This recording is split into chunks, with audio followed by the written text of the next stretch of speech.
course, this was the original high school, and for many years it was an education process. I think it was in the early 80s that AT&T came in at that time and renovated this building for office purposes. So they went through a lot of historic preservation requirements at the time. Historic preservation is highly focused on the exterior of buildings, but in this case they also preserved a lot of the historic elements on the inside of the building. We're standing in one of those areas right now. You probably see some of the detailing behind me in terms of the balustrade of the balcony of what was the original auditorium of the high school. I think it's interesting that it's come full circle at this time, that it's actually coming back to becoming an education building once again, with the Oklahoma City School of Law now becoming the newest occupant and owner of the building. In the museum room, there's a really neat story about Alenka Hardy, who was an artist in the early 1900s here in Oklahoma. She's got a really interesting story, but there's some historic murals in what they call the museum conference room now. And it turns out that almost all of her murals have been lost over time. And this is one of two that still exists. The other one is in Long Beach, California.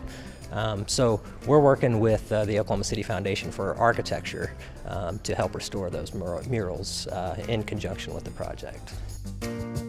Why do you think your great-grandfather stands out so much in architecture? I mean, you don't hear any names that come out as much as his. The sheer volume of work that he did was enormous. You know, they did so many buildings all over the state. It was a really impressive portfolio that they developed. So I think few people managed to match that volume of work, and as well as significant pieces as well, not just sheer volume, but volume of significant pieces.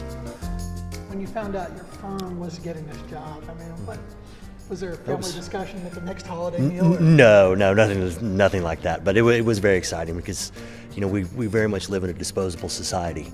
So to actually preserve a great piece of Oklahoma architecture is very exciting. Andrew Solomon Layton was one of the prominent architects in the greater Oklahoma City area and beyond in that time period. And so we've had the opportunity to actually touch some 7 of his buildings in the course of working on projects here, renovation projects, historic projects here in Oklahoma City. Of course, the granddaddy of them all was to put the dome on the Capitol, but this is our most current endeavor that is an actually Solomon Layton building.